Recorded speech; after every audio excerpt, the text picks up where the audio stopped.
So in case anybody was wondering, I just wanted to show you what the backdrop of this video series I'm making looks like. Because I've noticed that in all my videos, there's a bird that kind of sits at the top of my head. There's the bird there. I just think that's funny. I like the bird and the fox. So I'm keeping it. There's that. So I'd like to start another video, and this may be my last one, at least for now, focusing on the kind of medical implications of the chronic illness or illnesses I've been talking about. And just kind of to reiterate, a lot of these chronic illnesses, I think, are all interconnected. We're just calling them different names, which on the one hand is okay, but on the other hand makes it confusing, not only for those people that are dealing with, suffering with, going through these problems, but also for the medical field in knowing how and to address them. And forget about the people looking at research and all the other things in terms of what to do with them. That's another level. As I've mentioned before, any chronic illness affects the body on multiple systems, which our medical field at this time doesn't really acknowledge. And because I believe, and Dr. Ray also believed, a lot of the chronic health issues are connected, at least in some part, to the chemicals that we're being exposed to from so many different sources, among other things. Again, viruses and mold and heavy metals, etc., genetics, psychological, emotional issues. But once you start to talk about chemicals and companies like chemical companies and big oil companies, you, again, as I've said before, you start to step on big toes, and nobody really wants to do that. Side note, because I find it interesting, I probably spend a little too much time on my phone scrolling through Instagram. I originally joined Instagram to look at pictures and to look at art.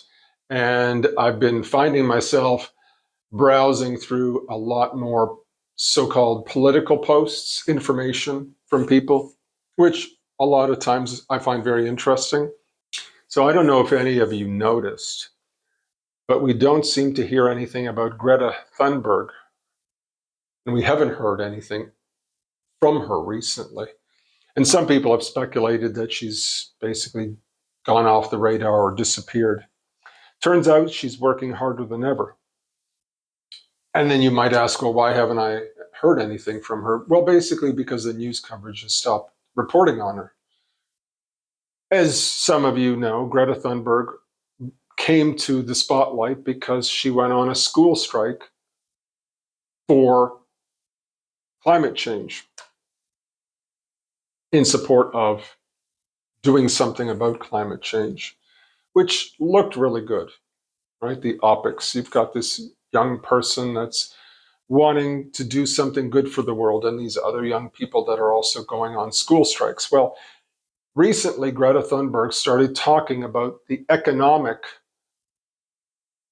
connections and political connections going into other areas between the climate issues that we're dealing with and economy in general. And again, once you start doing that, this was the connection in my mind anyway, you start stepping on big toes. And what are the issues I'm talking about? Again, I'm talking about myalgic encephalomyelitis, or ME, chronic fatigue syndrome, multiple chemical sensitivities, or MCS, mast cell activation syndrome, long haulers from COVID, fibromyalgia, all of these so-called chronic conditions that are on the rise and that in total outnumber very common problems like multiple sclerosis and others.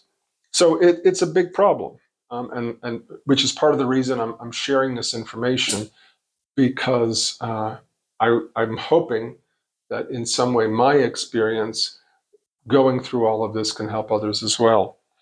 Today, purpose of sitting down today was actually to talk about something called leaky gut syndrome, because I think it's a great example of how, for some reason, again, the medical field just misses the boat and isn't able to think or see outside the box. And I think for two reasons. Sometimes because I think medical schools, etc., believe that their knowledge seems to extend beyond its own ability, that they know more than they do. And two, because again, I think, again, the multi-system problem, it isn't just your digestive system. So you can't just go to a GI doctor to get something fixed, or the cardiologist, or the neurologist, or the endocrinologist. Once these systems start, well, they do work together, but once we start to understand more of how they work together, maybe we will have a better understanding of what we can do with some of these chronic illnesses as well. So let me just read real quick. Excuse me. Let me just read what they say in Wikipedia about leaky gut syndrome. Leaky gut syndrome is a hypothetical and medically unrecognized condition that is distinct from scientific phenomenon of increased intestinal permeability, commonly known as leaky gut. Claims for the existence of leaky gut syndrome as a distinct medical condition come mostly from nutritionists and practitioners of alternative medicine. Now, let's just throw everybody under the bus.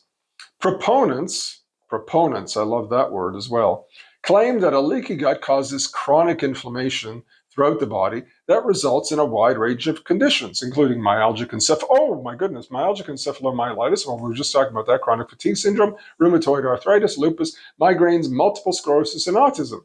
There is little evidence to support this hypothesis. Wow, that was a mouthful. I didn't even realize it went to that extreme. That's interesting to me. Yes, proponents, hypothesis, alternative medicine. So it basically, just in that one paragraph, pitted all these different groups against each other, right? So one, you've got science, and two, you've got these wackos over here, nutritionists and alternative practitioners using these crazy terms like leaky gut syndrome. It's just unfortunate that that's still the kind of language that's being used around these kinds of problems, and they included all these different conditions as well, like just throw them all in there.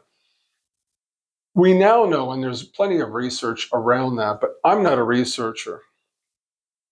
I think, years ago, my brain worked a little differently, and I was better at it than I am now.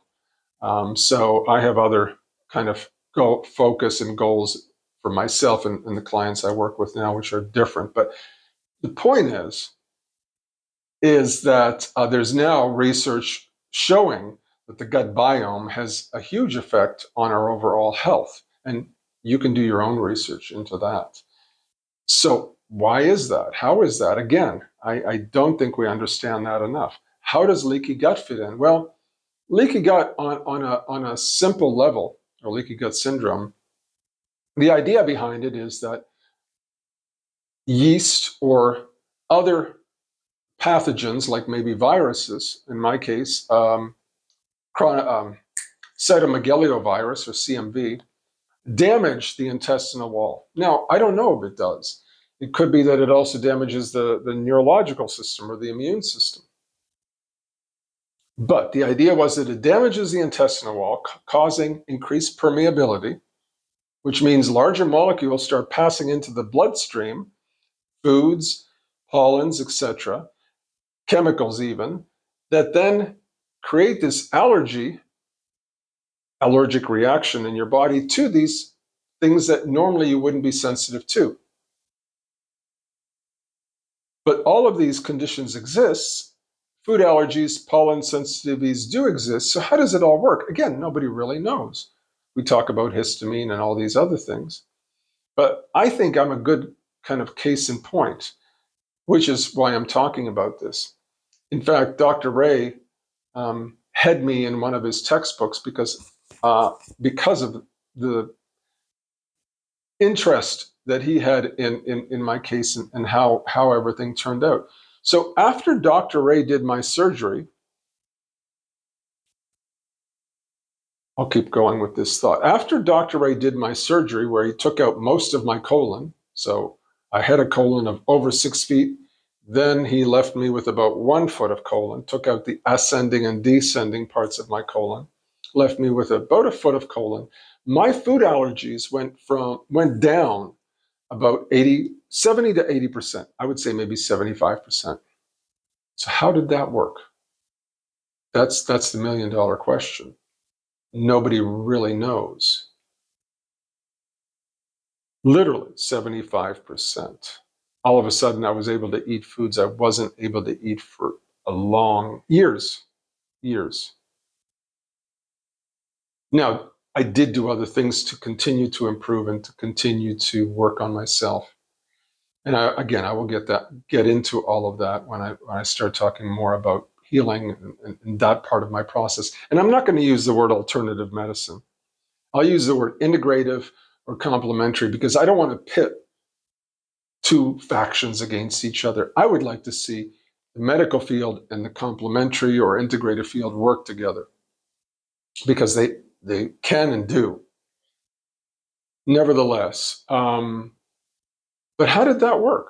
I don't know. Was there inflammation in that part of my intestine that he cut out? Was it damaged by the virus? How does it work that I would literally put something in my mouth and start reacting immediately to then not reacting at all? Because sometimes people will eat something and they won't react for half a day or hours or for maybe a day or two before they start having symptoms. So again, that's where I start talking about multi-system problems. You're talking about the GI system, the nervous system, and the immune system working together in ways that we really still don't understand. I'm still fascinated by it, but I don't have any answers. I would like there to be more research. I would like for people to